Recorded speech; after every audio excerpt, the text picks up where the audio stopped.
Hello my dear student, एक बार फिर मैं एक नया टॉपिक कार्बोहाइड्रेट मेटाबॉलिज्म का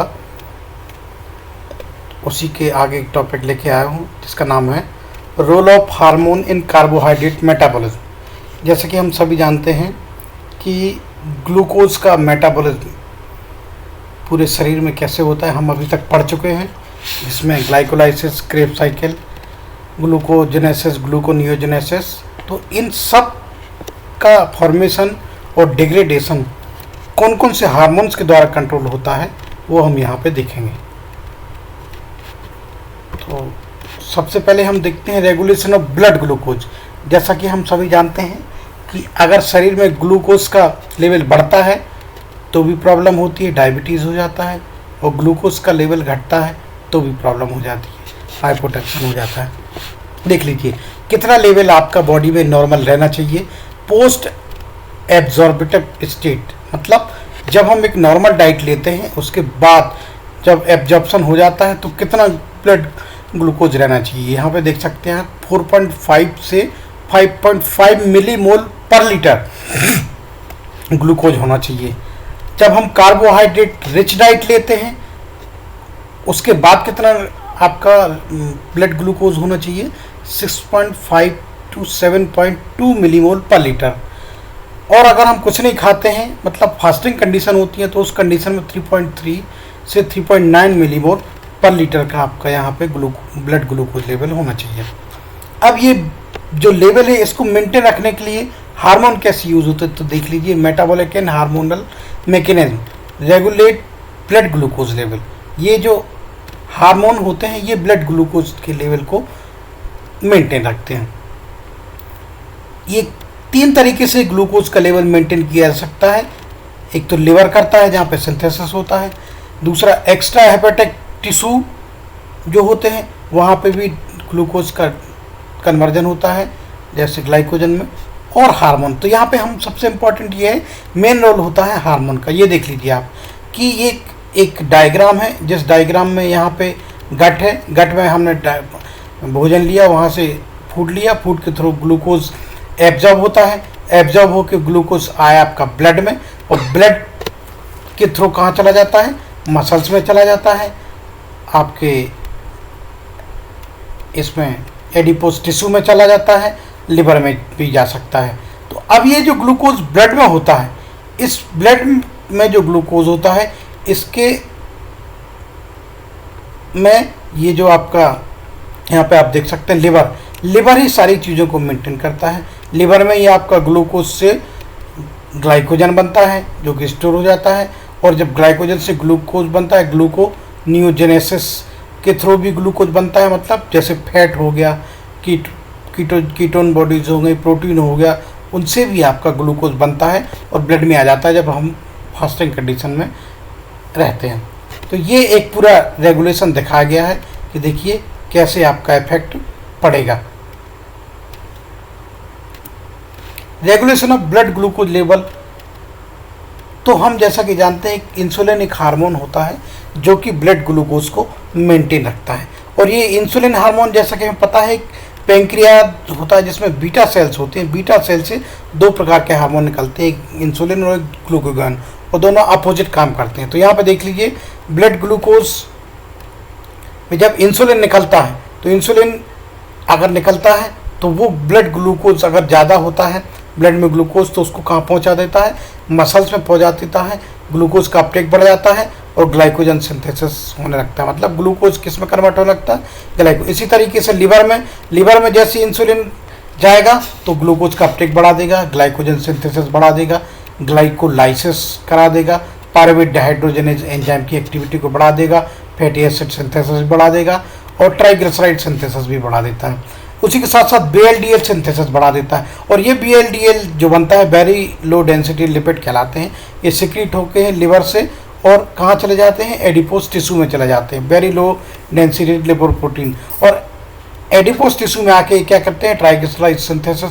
यहाँ भी देखिए इंसुलिन का जब प्रभाव पड़ता है, इंसुलिन जब आता है एडिपोज टिश्यू पर तो ग्लूकोज अपटेक बढ़ जाता है, फैटी एसिड अपटेक बढ़ जाता है और ट्राइग्लिसराइड सिंथेसिस बढ़ जाता है। तो दोस्तों हमने देखा कि जैसे इंसुलिन काम करता है ब्लड ग्लूकोज को अलग अलग ऑर्गन पहुंचा देता है और वहाँ ग्लूकोज से अलग अलग चीज़ें बना, इस प्रकार ब्लड में ग्लूकोज का लेवल मेंटेन रहता है।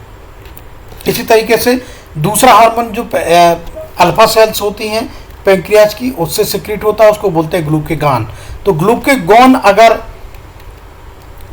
सिक्रीट होता है तो यहाँ पे ब्लड ग्लूकोज लेवल कम हो जाता है, ब्लड ग्लूकोज लेवल बढ़ जाता है। ग्लूकोगॉन देखिए, जैसे ग्लूकोगॉन का इफेक्ट पड़ा लीवर के ऊपर, ग्लाइकोजन डिग्रेडेशन चालू होगा, मतलब ग्लाइकोजन से ग्लूकोज बनना चालू हो जाएगा, ग्लूकोनियोजेनेसिस चालू हो जाएगी और अमीनो एसिड्स से आपका ग्लूकोनियोजेनेसिस होगा और यहाँ से यूरिन बनना चालू हो जाएगा, फैटी एसिड्स का ऑक्सीडेशन चालू हो जाएगा।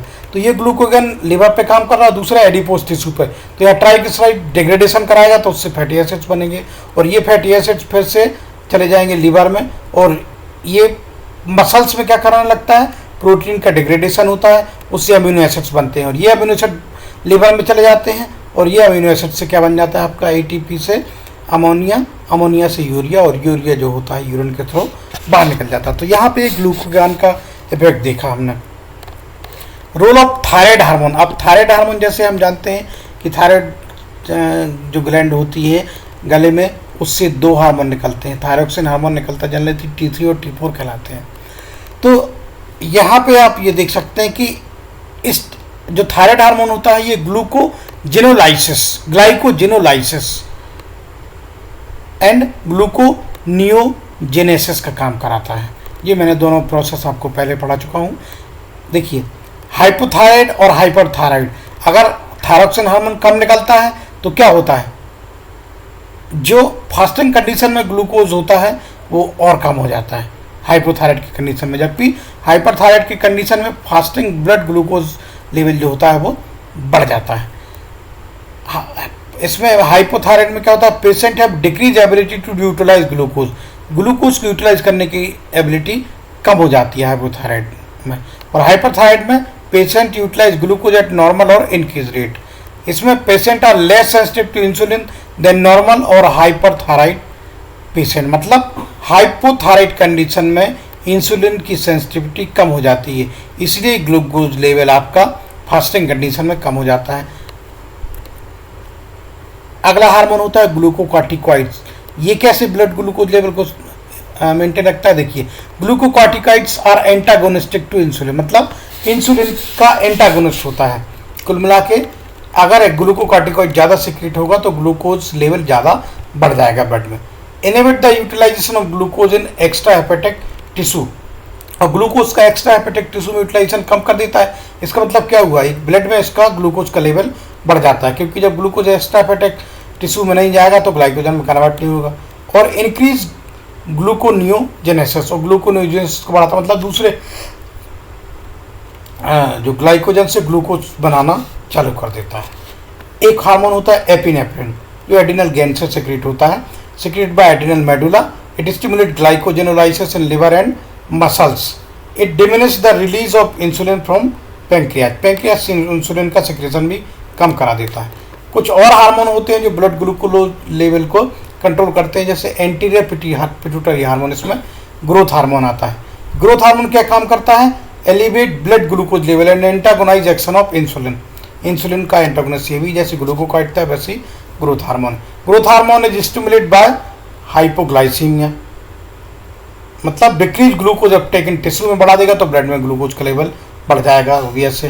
Chronic administration of growth hormone leads to diabetes due to B cell exhaustion, मतलब अगर हार्मोन का क्रोनिक एडमिनिस्ट्रेशन हो गया ग्रोथ हार्मोन का तो ये डायबिटीज को बढ़ा देगा। क्यों, क्योंकि बी सेल्स को एग्जॉस्ट कर देता है। सेक्स हार्मोन भी ब्लड ग्लूकोज लेवल पे प्रभाव डालते हैं।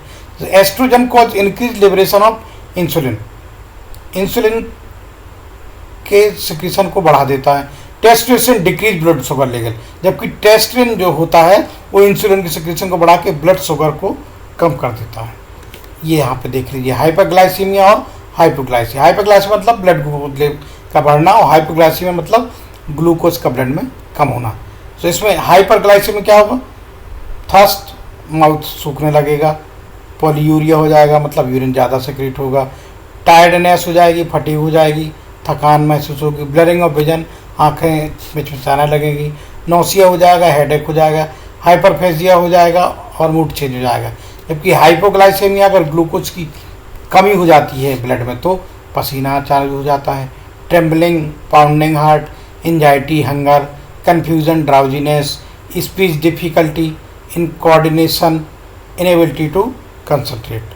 क्लिनिकल एस्पेक्ट्स में देख लीजिए आप, ग्लाइकोस्यूरिया क्या कहलाता है? जब ग्लूकोज यूरिन के साथ आने लगता है तो उसको बोलते हैं glycosuria. Means occur when venous blood glucose concentration axes,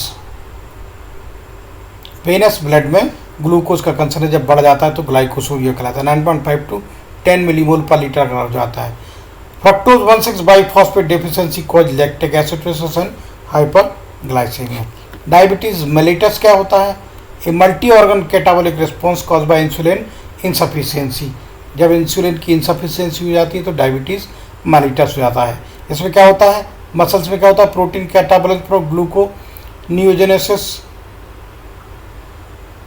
adipose tissue में lipolysis for fatty acid release, liver में क्या हो जाता है? Ketogenesis from fatty acids oxidation, gluconeogenesis from amino acid and glycerol. Kidney में क्या होता है? कीटोन्यूरिया, मतलब यूरिया में कीटोन बॉडीज आने लगती हैं यूरिन में, एंड कैटायन एक्सक्रीशन।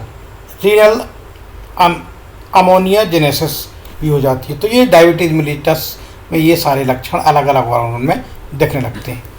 ओके दोस्तों, सो ये यहाँ पे कार्बोहाइड्रेट मेटाबॉलिज्म लगभग कंप्लीट होता है, जिसमें कि मैंने हार्मोनल कंट्रोल दिखा दिया है सभी का कार्बोहाइड्रेट मेटाबॉलिज्म को। मतलब कुल मिला के ब्लड ग्लूकोज लेवल कैसे कंट्रोल रहता है डिफरेंट हार्मोन से। तो आई होप ये लेक्चर अच्छा लगा होगा। सभी लोग मेरे चैनल को लाइक करें, सब्सक्राइब करें और इसको देखें और समझें। बहुत बहुत धन्यवाद।